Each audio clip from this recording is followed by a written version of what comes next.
ফের বাংলা এবং বাংলাদেশ সীমান্তে ভয়ঙ্কর হামলার ঘটনা ঘটলো বাংলাদেশের পক্ষ থেকে। এবং এবার বিএসএফ জওয়ানের উপর দা, কাস্তে, ছুরি, ধারালো অস্ত্র নিয়ে ঝাঁপিয়ে পড়লেন কিছু বাংলাদেশি নাগরিক। বিএসএফ এর পক্ষ থেকে বলছেন তারা পাচার করার চেষ্টা করছিল এই পার্টিকুলার জায়গাটি দিয়ে, এবং আলটিমেটলি এই পুরো ঘটনাকে কেন্দ্র করে ভারত এবং বাংলাদেশের রাজনীতি ফের সংঘাতের জায়গায় কিন্তু চলে এলো। 2 মাসের মধ্যে এটি প্রথম ঘটনা নয়, অন্তত 4 থেকে 5টি এমন ঘটনা ভারতের সীমান্ত রক্ষীকারী জওয়ানরা ধরলেন, যা কিন্তু ভারতকে বড় সড় পদক্ষেপের দিকে ঠেলে দিচ্ছে। অন্তত বিশেষজ্ঞরা সেটাই মনে করছেন। এর আগে মালদায় আমরা দেখেছিলাম পাচারকারী আটকানোর সময় একজন সেনা অফিসার প্রায় মৃত্যুর মুখে ঢলে পড়েছিলেন, এবং মালদার এই সীমান্তে সেখানেও ধারালো অস্ত্র নিয়ে কিন্তু বিএসএফ জওয়ান অফিসারের উপর ঝাঁপিয়ে পড়ার প্রবণতা তৈরি হয়েছিল।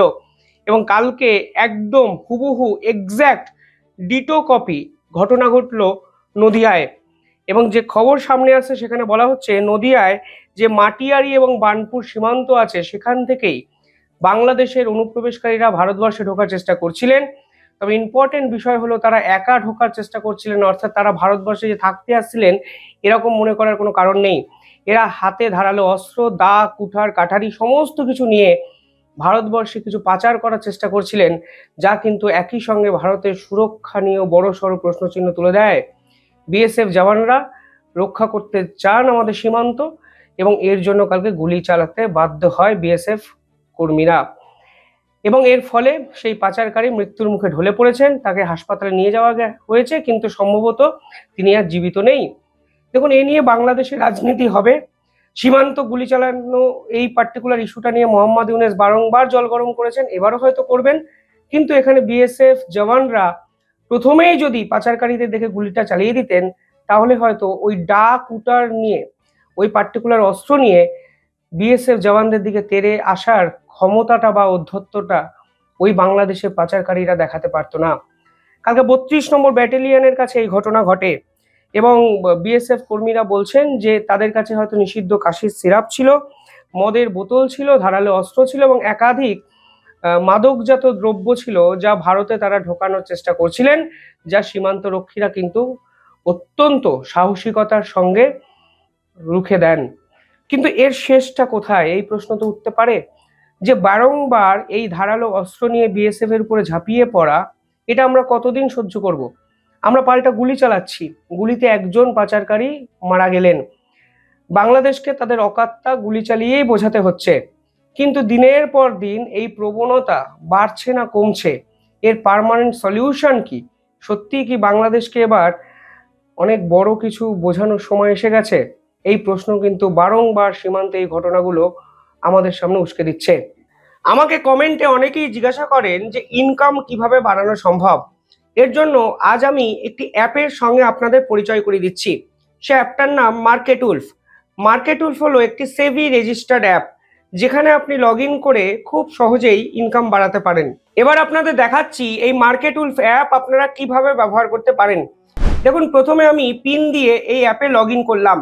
এখানে দেখাচ্ছে ফলো ট্রেন্ড অপশান, যেখানে মার্কেটে প্রফিটেবল ট্রেন্ডগুলোই আপনাকে শুধু দেখাবে। এবার একটা ক্লিকেই আপনি এখান থেকে ট্রেন্ড খুব সহজে ক্লিক করে ফলো করতে পারেন। এখানে আপনি খুব ছোট অ্যামাউন্ট ইনভেস্ট করে ট্রেডিং শুরু করতে পারেন।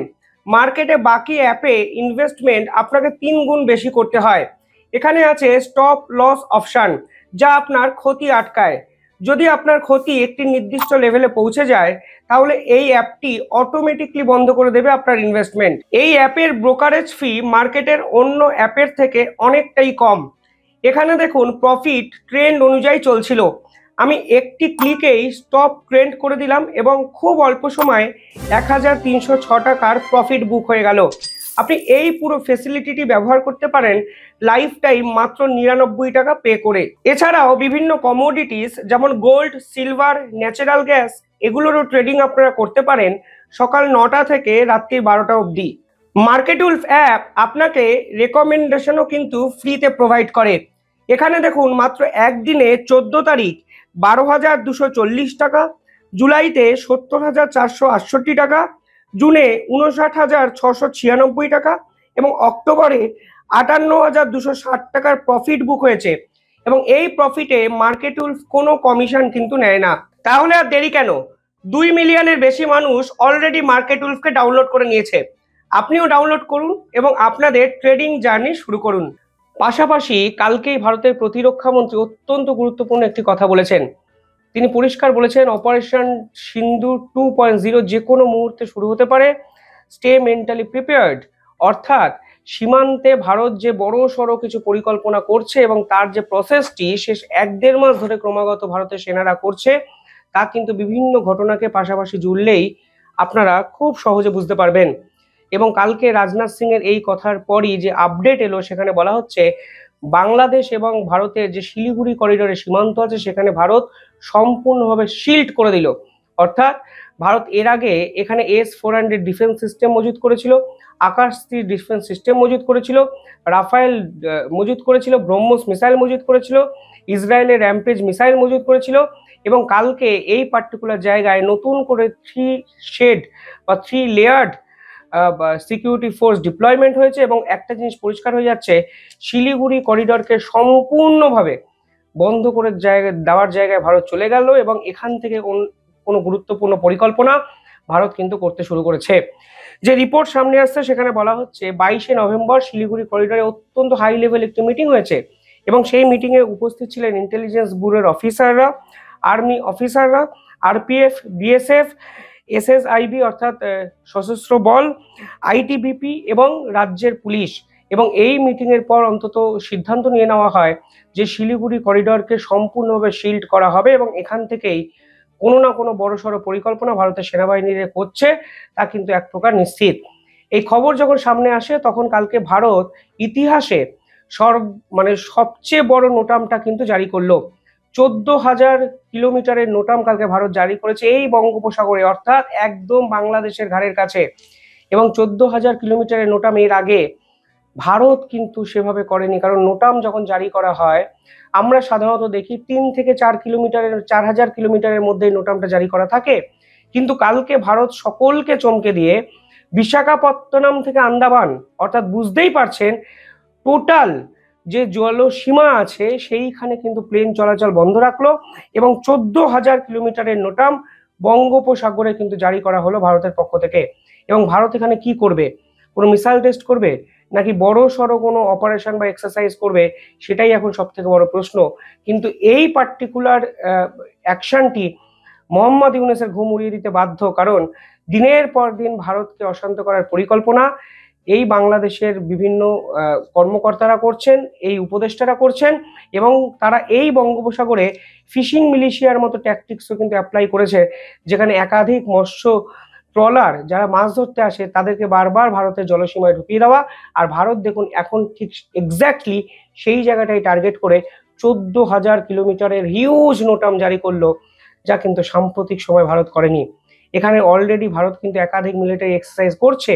বঙ্গোপসাগরে যখন মিলিটারি এক্সারসাইজ হয়, ভারত সবসময় এর আগে বাংলাদেশ আর্মিকে নিয়ে একত্রে মিলিটারি এক্সারসাইজ করেছে, যখন 7 সিস্টার্স বা বঙ্গোপসাগরে ভারত করেছে। কিন্তু এই প্রথমবারের জন্য বাংলাদেশ সেনাবাহিনীর বিপক্ষে এই মিলিটারি এক্সারসাইজ একটা জিনিস পরিষ্কার করে দিচ্ছে যে ভারত কোনো অবস্থায় তো কম্প্রোমাইজ করবেই না, উল্টে অনেক বড় সড়ো কোনো পরিকল্পনা ভারতের পক্ষ থেকে কিন্তু করা হচ্ছে। ফলে সব মিলিয়ে যে পরিস্থিতিটা আজকে তৈরি হলো, তা কিন্তু ভারত বাংলাদেশের সম্পর্ককে শুধু খারাপ করছে তা নয়, চরম সংঘাতপূর্ণ এক আবহাওয়া ভবিষ্যতে যে ধেয়ে আসছে তা কিন্তু আমরা পরিষ্কার বুঝে যাচ্ছি। তবে বারংবার বিএসএফ কর্মীদের উপরে এরকম দা কুটার নিয়ে ঝাঁপিয়ে পড়া, এই দিনটা হয়তো শেষ হতে চলেছে, তা কিন্তু ভারতের প্রতিরক্ষা মন্ত্রী রাজনাথ সিং কালকে স্পষ্টভাবে আমাদের বুঝিয়ে দিলেন। কিভাবে দেখছেন পুরো বিষয়টি অবশ্যই কমেন্টে জানাবেন। তবে শেষ করার আগে মার্কেট উলফ অ্যাপ ব্যবহার করা অত্যন্ত সহজ ও সিকিউর। 2 মিলিয়নের বেশি মানুষ এখন এই অ্যাপটিকে কিন্তু ব্যবহার করেন। আপনারা iOS এবং অ্যান্ড্রয়েড দুটো ভার্সানেই কিন্তু এই অ্যাপটিকে ব্যবহার করতে পারেন। তাহলে আর দেরি কেন? কমেন্টে লিঙ্ক আছে, ডেসক্রিপশনে আমাদের লিঙ্ক আছে, আপনারা ডাউনলোড করুন এবং ট্রেডিং জার্নি শুরু করুন। দেখতে থাকুন দ্য ইন্ডিপেন্ডেন্ট বেঙ্গল। ধন্যবাদ।